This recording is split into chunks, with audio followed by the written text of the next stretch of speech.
Pernahkah kamu ingin menyelam ke bagian samudra yang paling dalam? Nah, hari ini kamu akan punya kesempatan mewujudkannya. Sebelumnya, seberapa lama kamu mampu menahan napas? Tidak terlalu lama. Tenang, jangan khawatir. Silahkan naik kapal selamku dan ikutlah denganku dalam perjalanan menuju kedalaman. Siap? Oke, ayo menyelam.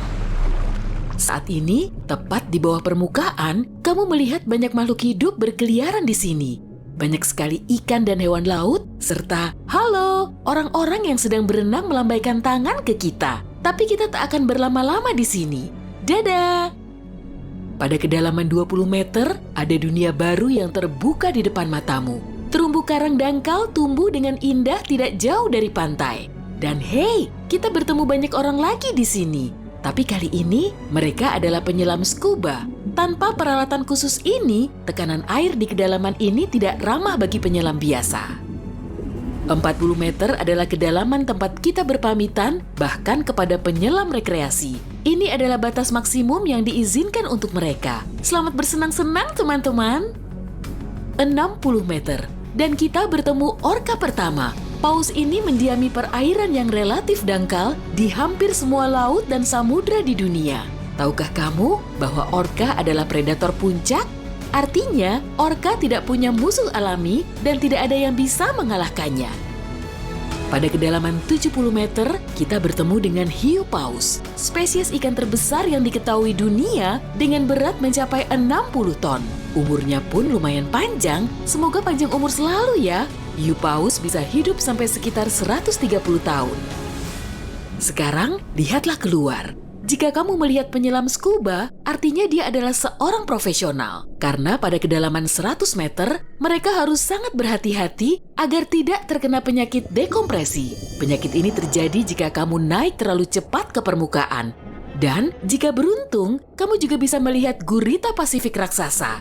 Dia tinggal di perairan dingin mulai sedalam ini dan sampai kedalaman 2000 meter. Sekarang, kita memasuki bagian samudra yang gelap. Pada kedalaman 150 meter, hanya 1% cahaya dari permukaan yang sampai ke sini. Sisanya diserap oleh air. Segala sesuatu yang lebih dalam dari sini akan menjadi semakin gelap. Hei, lihat! Pada kedalaman 200 meter, ada oarfish raksasa yang mengitari kapal selam kita. Makhluk ini diyakini sebagai penyebab dari semua penampakan ular laut. Dan banyak yang salah kaprah. Terkadang, mereka berenang ke permukaan dan menakuti para pelaut dan perenang. Tidak heran, panjang ikan ini bisa sampai 11 meter. Pastinya cukup untuk membuat bulu kuduku berdiri. Oke, sekarang kita berada di kedalaman 300 meter. Dan sebentar, makhluk besar apa yang ada di luar sana itu? Oh, aku tahu, itu kepiting laba-laba Jepang. Kamu bingung kenapa laba-laba? Tuh, lihat saja kaki mereka. Dan jawabannya akan datang kepadamu tanpa butuh petunjuk lain. Omong-omong, kaki-kaki ini juga yang mendominasi ukuran makhluk ini. Tubuh kepiting seperti ini biasanya hanya selebar setengah meter. Mari masuk lebih dalam. Dan di kedalaman 500 meter, kamu akan melihat paus biru terakhir. Tidak, bukan paus biru terakhir di dunia. Maksudku, ini adalah jarak terdalam yang bisa mereka tempuh. Paus biru tidak benar-benar perlu menyelam sampai sedalam ini untuk mencari makanan yang sudah berlimpah di perairan dangkal. Tapi mereka masih mampu. Sepertinya mereka hanya ingin memamerkan kehebatan. Mau bagaimanapun, mereka adalah makhluk terbesar dalam sejarah bumi, baik di samudra maupun di darat. Shh, kamu mendengar ini? Ini adalah suara yang dibuat paus sirip untuk berkomunikasi dengan teman-temannya dari jarak berkilo-kilometer. Mereka bisa melakukan ini berkat saluran shofar atau saluran laut dalam yang umumnya dimulai dari 600 meter, tapi kedalamannya dapat bervariasi. Ini adalah lapisan air yang kecepatan suaranya paling rendah dan gelombang suara dapat bergerak ribuan kilometer sebelum menghilang. Pada kedalaman 830 meter, kita telah mencapai titik tempat Burj Khalifa, gedung tertinggi di dunia. Tidak akan mungkin menunjukkan ujungnya ke permukaan jika diletakkan di bawah air. Hei, ayo kita coba. Sekarang kita memasuki bagian samudra yang sangat menarik. Di sini tidak ada sinar matahari dan banyak makhluk aneh berkeliaran. Salah satunya adalah cumi-cumi raksasa. Ya, yang luar biasa besar itu, dia mendiami kedalaman 900 meter.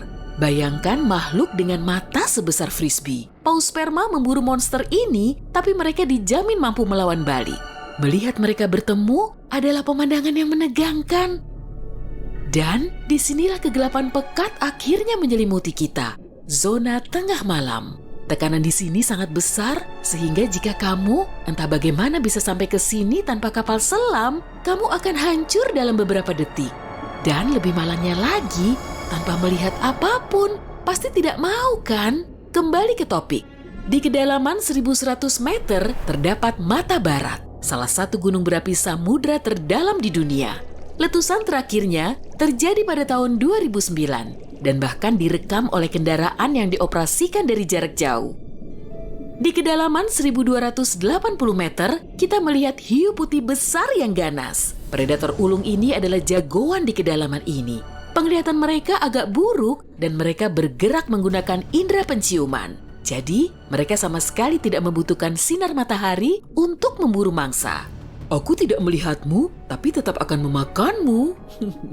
Selain itu, penyu belimbing, penyu terbesar di dunia, menyelam di kedalaman yang sama. Apa mereka sengaja menyelam sampai sini untuk bermain dengan hiu putih besar?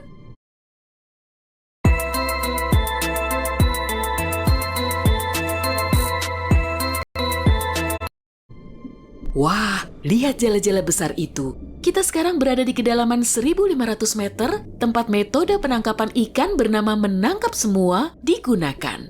Jala di sini akan diseret di sepanjang dasar samudra, menangkap apa saja yang kurang beruntung di sana. Mengenai seberapa merugikannya metode ini bagi kehidupan samudra, biar kamu sendiri yang menilai. Pada kedalaman 1830 meter, jika berada di Grand Canyon, kita akan duduk di titik terendah dan terdalamnya. Bayangkan semua curug di sana terisi penuh oleh air, maka seperti itulah pemandangan di sini. Nah, jika kita benar-benar berhati-hati, pada kedalaman 2000 meter, kita akan melihat ikan naga hitam. Makhluk yang bagaikan muncul dari mimpi buruk ini tinggal di bagian samudra yang dalam dan gelap. Dan percayalah padaku, lebih baik dia tetap di sana. Bentuknya mirip makhluk dari film horor dan aku lebih suka jika kita tidak berpapasan dengannya di permukaan. Pada kedalaman 2250 meter, kita harus berpamitan dengan paus sperma. Ini adalah titik terdalam yang bisa mereka selami. Dan mereka memang tidak punya urusan untuk menyelam lebih dalam lagi. Mungkin kalau mereka berburu ikan naga hitam atau justru mereka yang diburu. Mustahil, perbedaan ukuran mereka terlalu besar. Panjang paus sperma bisa mencapai 19 meter yang menjadikannya paus bergigi terbesar di dunia. Tidak banyak makhluk laut bisa melawannya. Semoga kapal selam kita punya lampu sorot yang kuat ya, karena tanpanya kita tidak akan bisa melihat keindahan terumbu karang samudra dalam yang super indah di kedalaman 3000 meter. Terumbu karang ini dapat ditemukan di setiap samudra dan sayangnya tidak bisa dilihat tanpa peralatan khusus untuk menyelam di samudra dalam. Oke, mari terus melangkah lebih dalam. Dan di kedalaman 3.700 meter, kita mencapai kedalaman rata-rata samudra dunia.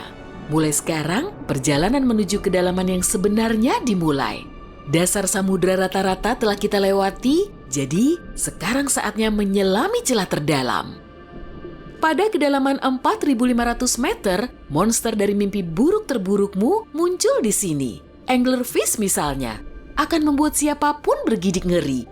Giginya yang panjang dan bengkok, serta antena di kepalanya untuk memikat mangsa, sudah cukup untuk menimbulkan rasa takut, bahkan di hati orang-orang yang paling berani. Tapi yang lebih mengerikan, mungkin adalah makhluk yang disebut swallower hitam. Itu adalah monster mirip belut yang memiliki perut super elastis dan mampu menelan mangsa yang ukurannya 2 kali lipat. Lihatlah ke bawah, dan kamu akan melihat bangkai kapal terdalam yang pernah ditemukan.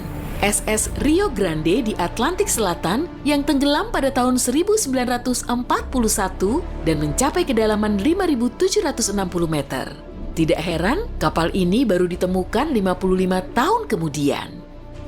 Sekarang, bagian samudra terdalam dan tergelap dimulai. Kita menyelam ke Palung Mariana. Menurut pengukuran resminya, Palung Mariana dimulai pada kedalaman sekitar 6.000 meter. Ini adalah area yang paling jarang dieksplorasi dan paling menarik bagi para ilmuwan dan petualang.